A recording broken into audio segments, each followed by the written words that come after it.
ሰላም እንደምን አላችሁ ተመልካቾቻችን። በዚህ ሰሞን ያገኘናቸው መረጃዎች ወደ እናንተ እናደርሳለን። ለዚህ ዩቲዩብ ቻናል አዲስ ሆናችሁ ሰብስክራይብ በማድረግ ቤተሰብ ሆኑ። ያላችሁን ሀሳብ አስተያየት በሀሳብ መስጫ ሳጥን ላይ ጻፉልን።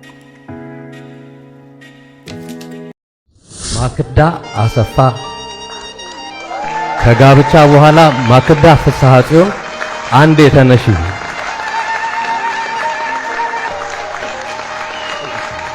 በጣም ከኢቢኤስ ሳክሰስ ጀርባ እና ከኔም ጎን ወደ 15 ዓመታት በስራውም ላይ ተከባብረን በኑሯችንም ላይ ተከባብረን አብረን ኖረናል። አማን በእግዚአብሔር ጸንቶ የቆመ ሰው ነበረ እና አሁን ብዙ የሚነገሩለት ነገሮች በሙሉ እግዚአብሔርን ይዞ ስለሚጓዝ ነገሮቹን ያቀለሉለት ይመስለኛል። አማን በጣም ታታሪ አባት ነበረ። አማን ፍስሐ ጽዮን እንደ ኢትዮጵያ አቆጣጠር የካቲት 3 ቀን 2018 ዓ.ም በተወለዱ በ53 ዓመታቸው በአሜሪካን አገር በዋሽንግተን ዲሲ ከተማ ከዚህ ዓለም ድካም አርፈዋል። አቶ አማን በህይወት ዘመናቸው ባለራዕይና ስራ ፈጣሪ፣ ታማኝ ባለትዳርና መልካም አባት እንዲሁም ኩሩ ኢትዮጵያዊ ነበሩ። አቶ አማን ህይወቱና ማንነቱ በእምነቱ፣ በቁርጠኝነቱ፣ በተስፋና በጽናት ላይ የቆመ ትጉህ ሰው ነበር። በፈጣሪ ላይ በነበረው ጽኑ እምነትና ለወገኖቹና ለሀገሩ በነበረው የማይነጥፍ ፍቅር የተነሳ የተቸገሩትን ለማርዳት ሌሎችን እንባ ለማበስ የማይታከት ሰው ነበር። ሌሎችን ለማገልገል ያለውን ወደር የለሽ ፍላጎትና ፈገግታው የሚያውቁት ሁሉ የሚናፍቁ የሰብዕናው መሰረቶች ናቸው። አቶ አማን ሐምሌ 3 ቀን 1964 ዓ.ም ከአባቱ አቶ ፍስሐ ጽዮን ገብረ ህይወትና ከእናቱ ወይዘሮ ህይወት ተኬ በአዲስ አበባ ከተማ ተወለደ። ለቤተሰብ ስድስተኛና የመጨረሻ ልጅ የሆኑት አቶ አማን እምነትን ማዕከል ባደረገ የቤተሰብ እሴቶችን በነበረበት ቤት ውስጥ በወላጆቹ ከአያቱ በወይዘሮ ይመስገን ገብረስላሴ በማይነጥፍ ፍቅርና ምክር ታንጸው አድገዋል። የአቶ አማን ሰብዕናና መሰረትና መገለጫ ባህሪ የሆኑት በጎነት፣ ብሩህ ተስፋ፣ ቆራጥነትና የመሪነት ሰብዕና ገና በለጋ ዕድሜው ከቤተሰቡ ያገኘው እሴቶች ናቸው። አቶ አማን አንደኛና ሁለተኛ ደረጃ ትምህርታቸውን በአዲስ አበባ ከተማ ስታንፎርድ የእንግሊዝ ትምህርት ቤት ከተከታተሉ በኋላ ወደ አሜሪካ በመጓዝ በኒውዮርክ ፔንሲልቬኒያ የሁለተኛ ደረጃ ትምህርታቸውን አጠናቀዋል። በመቀጠልም ከፔንሲልቬኒያ ስቴት ዩኒቨርሲቲ በኦፕሬሽን ማኔጅመንት እና ማርኬቲንግ የመጀመሪያ ዲግሪያቸውን ተቀብለዋል። በውጭ ሀገር የነበራቸው ቆይታ የአስተሳሰብ አድማሳቸውን በማስፋት የህይወት ገጠመኛቸውን ቢያዳብሯቸውም ከኢትዮጵያ ጋር የነበራቸው ቁርኝት ግን ምንጊዜም የማይነጥፋቸው መሰረት ስለነበር ትምህርታቸውን እንደጨረሱ ሀገራቸውን ለማገልገል በታላቅ ተነሳሽነት ዓላማ ወደ ኢትዮጵያ ተመልሰዋል። አቶ አማንና የህይወት አጋር ወይዘሮ ማክዳ አሰፋ የተገናኙበት 1989 ዓ.ም ሲሆን ከሁለት ዓመታት በኋላ ሚያዝያ 1 ቀን 1991 ዓ.ም በሎስ አንጀለስ ካሊፎርኒያ ጋብቻቸውን ፈጽመዋል።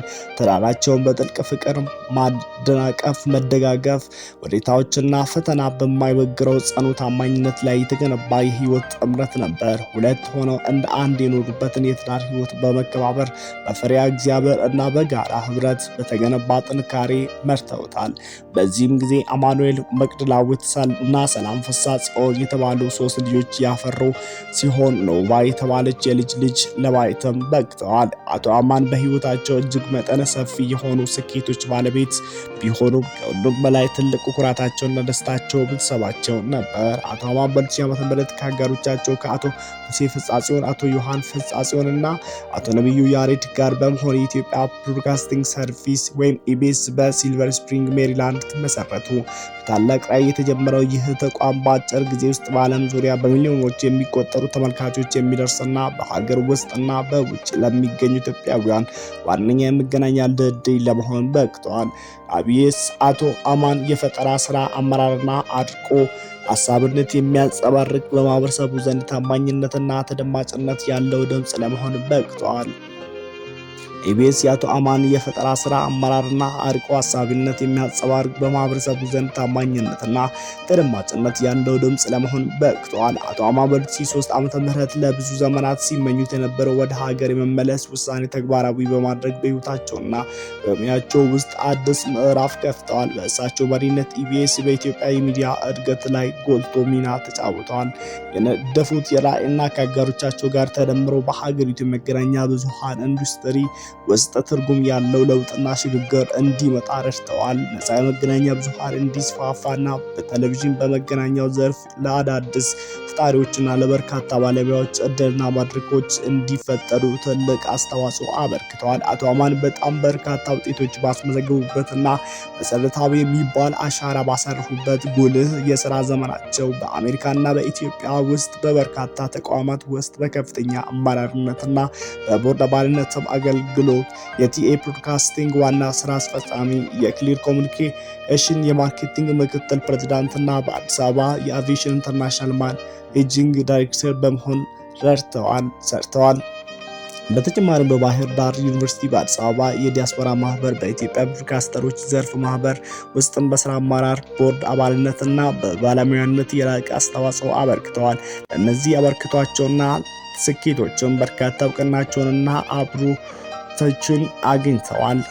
ከነዚህም መካከል የኢትዮጵያ አሜሪካ የንግድ ምክር ቤት የላቀ የንግድ ስራ ሽልማትና የዓመቱ ፈርቀዳጅ የዲያስፖራ ባለሀብት በመሆን የተሸለሙት ይገኙበታል። አቶ አማን በቅርብ የሚያውቋቸው ሁሉ በሙያዊ ስኬታቸው ብቻ ሳይሆን በሰብዕናቸው ጥንካሬ፣ በደግነታቸው፣ በለጋስነታቸው ሌሎችን ሳይቀር በነበረበት አልፎ ለተግባራዊነት እንዲተጉ በማነሳሳት ልዩ ችሎታቸው ያከብሯቸዋል፣ ይወዷቸዋል። አቶ አማን ዘንድ ተስፋ መቁረጥ፣ መሸነፍ፣ መረታት ቦታ አልነበራቸው። የትኛውንም መሰናክል በማስተዋል በጥበብና በብልሃት የሚያልፉ፣ በጊዜያዊ ጫጫታና ሁከት የማይረበሹ፣ ከፍርሃትና ከጥርጣሬ ጨለማ ይልቅ የተስፋን ብርሃን የመረጡ መልካም ሰው ነበሩ። የአመራር መሪዎችና ከሰው ጋር የነበራቸው መስተጋብር የረጋ መንፈስንና ቅን ልቦናቸውን መሰረት ያደረገ ነበር። በጣም ፈታኝ በሆኑ ጊዜያት ውስጥ እያስፋ እንኳን ነን የተሻለ እንደሚሆን የማይናወጥ እምነት ነበራቸው። ያንን የተሻለ ነገር እውን ስለማድረግ ደከመኝ ሰለቸኝ ሳይሉ ሰርተዋል። አቶ አማን በህይወት የተለዩት የሚወዷት ባለቤታቸው ወይዘሮ ማክዳ ፍስሐ ጽዮን፣ ልጆቻቸውን አማኑኤል መቅደላዊትና ሰላም ፍስሐ ጽዮን፣ የልጅ ልጇን ኖቫ ፍስሐ ጽዮን፣ እናቷን ወይዘሮ ህይወት ተኪን፣ ወንድምና እህቶቹን ሜሮንን፣ ሙሴን፣ ኖህንን፣ ነጻና ሜሪ ፍስሐ ጽዮንን፣ እንደዚሁ በዓለም ዙሪያ የሚገኙ ቤተሰብ አባትና ወዳጆች ብቻ ሳይሆን የስራቸውን ፍሬ የሚያውቁትን ሁሉ ነው። አቶ አማን አሁን በፈጣሪ ፊት በዘላለማዊ ሰላም እና እረፍት እናምናለን። ይሁን እንጂ ታሪካቸው ወደፊት በነፃ እንዲራመድ ባንዟቸው ባቋቋማቸውና በገነባቸው ተቋማትና ከምንም በላይ በሚወዱት ቤተሰብ ውስጥ ሕያው ኖሮ ሆኖ ይኖራል። አቶ አማን በጸና እምነት ተመርቶ በታማኝነት በማገልገልና ራስን አሳልፎ በመስጠት ሙሉ ሕይወትን ኖረዋል። አቶ አማን በኢትዮጵያ መገናኛ ብዙሃን ታሪክ ውስጥ ባለራዕይና የለውጥ ኃይል፣ ለዘርፉ አርአያ የሆነ ፈርቀዳጅ፣ ሀገር ወዳድና የእምነት ሰው ሆነው ምንጊዜም ሲታወሱ ይኖራሉ። እንግዲህ እዚህ ጋር የሰማችሁት የአቶ አማን ፍስሐ ጽዮን ታሪክ ነው ማለት ነው። ለቤተሰቦቻቸው፣ ለዘመዶቻቸው፣ እንደዛውም ለስራ ባልደረቦቻቸውና አድናቂዎቻቸው ፈጣሪ ጽናቱን ይስጣቸው ለማለት እንወዳለን። እናመሰግናለን። በጣም የሚደነቅ ባል ነበረ። አባቴ አስተማሪኝ ስለ ቢዝነስና ከሰዎች ጋር ሊኖረኝ ስለሚገባ ግንኙነትና አንዳንድ ጉዳዮችን እንዴት መጋፈጥ እንደሚገባኝ ብቻ አልነበረም፣ ለሁሉም ቤተሰቦቼ ጥሩ የቤተሰብ አባል እንደሆን ጭምር ነበር የሚነግረኝ።